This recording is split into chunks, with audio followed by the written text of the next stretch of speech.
Welcome into In the Field on the Pulse on Marketing, everyone. I'm Tyler Pyburn of the Pulse Network. Now, one of the things that we're going to be talking about today is mobile. Now, we know if you're like me, the last thing you do before you go to bed is probably check your Facebook status. And when you wake up in the morning, you probably do the exact same thing. And unless you're, sleeping with a big, giant desktop computer, you're probably doing it on your mobile device. And that's exactly what we're going to be talking about today. And we're seeing that a lot of people are, in fact, doing that. And here to talk a little bit more about that is actually a professor at Emerson College, which is right down the street from us here in Boston, Massachusetts, as well as, he's putting together a very interesting study about tethered world, about how we're all tethered, and especially, the 20-somethings. Yes, I'm actually one of those too. Everybody is tethered in together. So we welcome in Paul Mihailidis right now. Paul, did I say that correctly, first and foremost? Yeah, you aced it. Very well done. Thanks for having me. Of course, thank you so much for taking time out of the day to jump on the show with us. So let's kind of get right into it, if you will. Kind of give me the nuts and bolts. Give me a little background on this. Yeah, well, the Tethered World is a study which we kind of asked one simple question that started, which was kind of like, when's the last time you've seen a 20-year-old without a phone in their hand?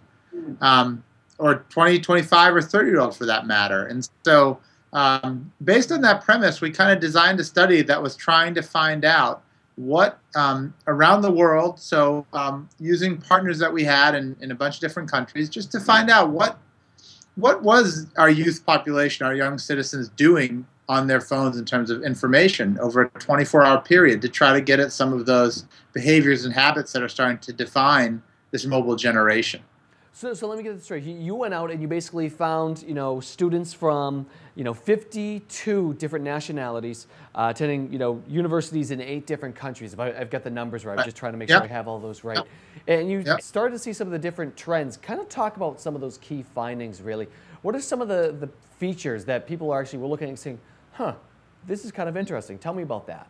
Yeah, well, it was 52, we had 8 partner universities that joined us, and we ended up getting 52 nationalities across 3 continents, in the Middle East, in North America, in Europe. And we actually just kind of asked them, we gave them a project over 24 hours to track everything they did with their phones. And what we found were some really interesting insights for the future of mobile. Most people don't use mobile phones to just consume information or to read. They're using mobile phones more to share or to kind of be in dialogue with groups. So across all of these different constituents and demographics, they're both pretty much on the couple of big tools, your Facebooks, your Twitters. But they really appreciate the community that they get. They love feeling that need to be involved or to be included, to share and express ideas, and to just share trends and to share things that they're seeing or buying. They don't use it to read. They don't use it to consume a lot of information. Apps for them are more about maps and weather than they are about games and having fun. And that they're really anxious if they don't have, that joke about going to bed with your phone. I mean, we found in one of our kind of demographic questions that almost a third of the sample goes to bed with their mobile phone, and not just on the bedside table, but literally on their pillow or just somewhere on their bed as they fall asleep.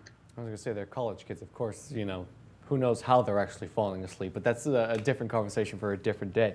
So let me bring up the thing going back to what you said about social. One of the things that I think was interesting there, not necessarily just the rise of social, which I think everybody can kind of understand that, but the fall of another channel. I mean, while, you can use mobile as, say, the platform, and the channel being, social, whether it's Facebook, Twitter, or YouTube, whatever it may be, but the channel of email was something that seemed to kind of slow down a little bit. Talk to that, because I think, to me, as some of the, we just are coming off the heels of a marketing conference, and we're hearing so much people say that, well, email is not dead, it's still going. Some of the findings, almost tell otherwise, doesn't it? Right, yeah. Well, we isolated this as what they're doing on their mobile phones. So we can't account for if they have, if they're in class on computers or if they have their laptops. Email might still be prevalent there, but we found that on the mobile phones, email is dying across the board, and that was in all the countries that we found that the students weren't writing emails, they weren't really doing email on their phone, but they were more going towards those aggregated social channels for their information consumption and distribution and sharing. So while it still could exist on, on your laptop, or I mean, nobody has desktops, even maybe on your tablet, on the mobile phone, we had a very, very small reported use of email, either reading or composing email over that 24-hour period. That's definitely interesting. It really is. So one of the other things that I wanted to ask you about was kind of the difference between the mobile web and applications, because I mean, obviously you're talking about Facebook, you're talking about Twitter and things like that. Are they doing it by literally typing in an address, or are they downloading an application? Talk to that a little bit more as well. Well, the apps, it's very interesting. We had this finding about apps are like cable TV, that's saying like, most all the students reported having was it 20 or more or 16 or more apps. At the top level, I think, a huge percentage of the sample had that many, but on an average day, they're only using between 2 and 4 apps for the most part. They're actually opening in a day. So we have this kind of app culture where we're producing and building them up. But, it's kind of like Facebook and Twitter, which they were using as apps, and if they weren't using browsers much, but they were opening links that came through those social channels, so that they were kind of, if there was somebody if they were watching a video, they were getting it from somebody tweeting it or somebody posting it on their status. And then other than that, they're it's if they need to know where to go, it's maps, it's the weather, it's the weather. It might be a calculator or something like that, but they definitely weren't like they definitely didn't use apps like Amazon app or the New York Times or anything like that. That did not come up as prevalent at all in the study. Interesting. So the other thing that you you guys have so many different stats that my mind almost starts kind of running wild a little bit. But one of the other parts of it was the word reflections. Kind of give me a little understanding about the word reflections and some of the words that were actually used quite often. Really. Yeah, so in addition to doing the study, so they had to fill out a fairly large survey beforehand, then track all their data, and then submit that into a program we built. And then at the end, we asked them all to write between kind of 300 and 500 words, just about how they see or feel mobile phones in their daily lives. So what is it? How much are they using it? What do they feel about the experience? Are they tethered, attached? And this is really where we came to the tethered generation, which is that most of them, we called it, it's not Gen X, it's not Gen Y, it's the tethered generation, because literally the phone is integrated into their lives. You saw quotes that we've published about, if without their phone they feel like they've lost an arm. We saw the word addiction come up more than 80 times in these reflections, that they feel addicted. Anxiety was another humongous word that came up, that if they're not on their phone, or if they have a class where the teacher says to turn your phone off and shut all your technology, they really feel anxious. And I think you just really reading those reflections and teasing out some of the words, you really see this almost like a physical integration of the phone into their lives, into their pockets, and it's almost like it's not just an option, but it's a necessity. I was going to say, it almost seems like it's truly an extension of one of their appendages. The phone is basically part of your hand. It's that sixth phalange, if I can go back to science class back many moons ago, unfortunately. So with all this in mind, one of the things I heard you continue to say is we found this. Who actually conducted this study? I mean, was it part of Emerson? Was it part of another group? Kind of explain that to me. Well, at Emerson, Emerson College. So I directed the whole study, and I had some great grad students here in the Integrated Marketing Communications program, who assisted me on all the details of facilitating the study and contacting the partners. They were amazing. But the partners we got was, we run I directed part of a nonprofit that deals with global media and global innovation and global citizenship. And there's a core of universities that every summer we come together in Salzburg, and we look at different ways that media works to connect people across cultures, across borders.